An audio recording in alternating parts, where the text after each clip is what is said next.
Rosie, you always seem like a pretty happy-go-lucky person. What's the secret of being happy in your golden years? Let's get into it today. Yes, I have 5 things that I want to discuss today, and the fifth one is absolutely the most important. Let's get into it. And good morning to you. Happy Tuesday. It's a great time.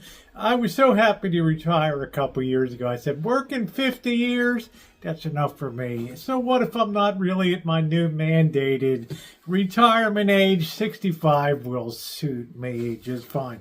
But there's an adjustment to be made when you're retiring, and it's just not schedule adjustments, it's physical and mental too. And if you want to be happier in your golden years, then you've got to change your thinking and change the way that you do things. Now, our society, our average median age has been increasing here. And on places like social media, more and more of the people that are watching social media these days, especially in places like YouTube, are retired people with more time on their hands that have figured out, okay, this is how you click on YouTube and start to watch it, and it's great fun. The older people have more of a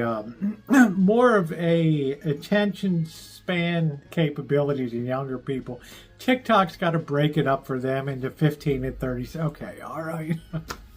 If it's not jump cuts and okay, I get it.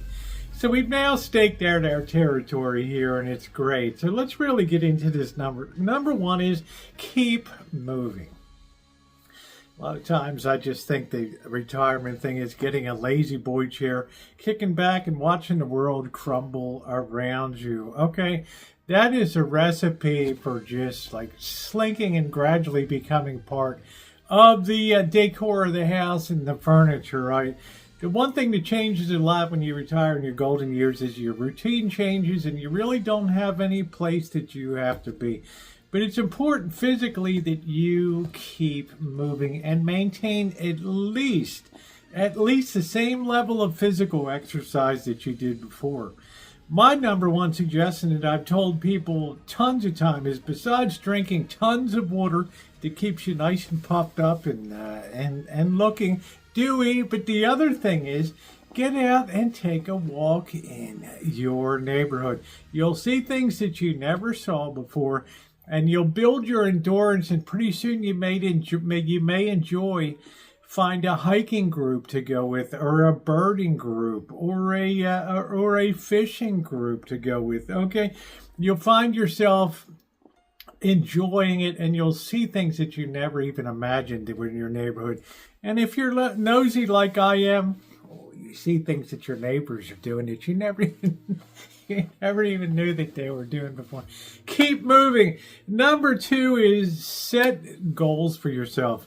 You know, when we're younger, it's very easy. We have children to raise or whatever. Got to get them to school. Got to get them married. Got to do X, Y, Z.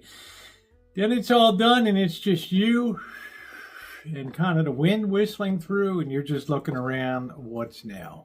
You need to find some things to set goals for yourself that you can accomplish in a different kind of way. Maybe it's to teach yourself a foreign language. Just imagine how good it is for your mental acuity to be able to say, you know, it'd be so cool today. There's so many people speaking Spanish in the world. Imagine if I was able to tune in and kind of enjoy or get 50-60% of what people are talking about in a Spanish language conversational TV, or to be able to go to a market or whatever and really maybe even start to speak a little bit and engage people. It's such a good thing to do. Other goals may be taking up a totally new hobby, something that you have never learned, never thought you would do before. I'm not talking about just knitting and things like that, but it might be planning and putting in a decent size garden, challenging yourself to grow winter vegetables, challenging yourself to change some recipes that you have and make them different. Also challenging yourself to, like I said, just do something that you never ever did before. You also have to modify what I call is modify your enjoyment. The things that you think brought you enjoyment before. So many people tell us, oh, stop drinking, stop smoking, stop doing this, stop doing that, check your blood pressure, do it. When we get older, it's all about don't do this, and we don't modify. I mean, you can still take things down to a lower sort of level and still enjoy them. If you like wine, be a wine connoisseur, right? Try something different. Break out of your mold. See, the thing is, when we're older, we get crusty. We're creatures of habit. Oh, I got to have my Busch Light, right? So I don't have my Busch Light, right? So I got a Michelob Ultra or whatever, or this alcohol or that. Like, I started freaking out. I started cooking with wine. I never thought I would do it. I had Salisbury steak and I used red wine and it was absolutely delicious. And now I'm thinking maybe I missed a lot of stuff on wine and maybe I better get off me arse and get in there and start figuring out the wine world. It's opening up a whole new dimension to me. Also, like for a lot of years, I sat here in the midst of one of the most abundant counties in America, with beautiful coastline and the Russian River with steelhead salmon and crabbing and rock cod and all this. And I never really took advantage of it before.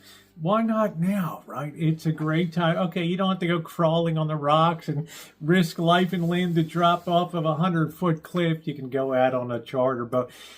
Do something different. Break the mold. Okay, number 4 is get involved in life. For me, the greatest thing that I think I've done the last couple of years is get involved in trying to, make the world a better place by trying to engage in things like charity fundraisers for St. Joe's in Las Vegas, which we have another one coming up in November, but also on a local level, volunteering at church and trying to bring some of the skills that I have to bear to repair things to where they're needed and appreciated today, and you feel like you're a valued member of the community. That is an important thing to do. Last and most important is this: change your mindset. I kind of touched on this before, but when you're older, you start to think about, I used to be able to do this, now I can't do it, right? Oh man, I can't drink that. And, the doctor told me I can't drink that. I can't do this anymore. I can't do that. Okay, so you can't do X and Y, but you could still try A, B, C, D, E, F, G, H, I, J, K, L, M, N, O, P, Q, R, S, T, U, V, W. All right, before you get to X, Y, Z. There's so many different things to do out there. It's amazing. And when you change your mindset to stop thinking about the things that you used to enjoy that you can't do anything more, maybe arthritis or something like that, and you start to think about the things that you potentially could do, like be a tournament poker player, right? Texas Hold'em, right? Go out there and tear them up, or learn sports betting and college football. There's just so many different things that you can do. Be a competition baker and enter contests and do things like that. I just can't even think as, start a stamp collection, an unusual stamp, or a coin collection, something. There's just so many different things that you can do. Change your mindset from things you can't do to things you might enjoy doing in the future that you can do. Okay? Stop listening to everything that says you can't do. Yes, you can. Okay? Yes, you can. I'm giving you permission. Hey, if you enjoyed this video, please share it out on your social media, your Facebook, etc. And please subscribe and hit the bell for all notification, and your thumbs up are appreciated. What a great idea for a video. Thank you very much, and thanks so much for watching. Enjoy your day. And I do mean enjoy it. All right, I'm telling you.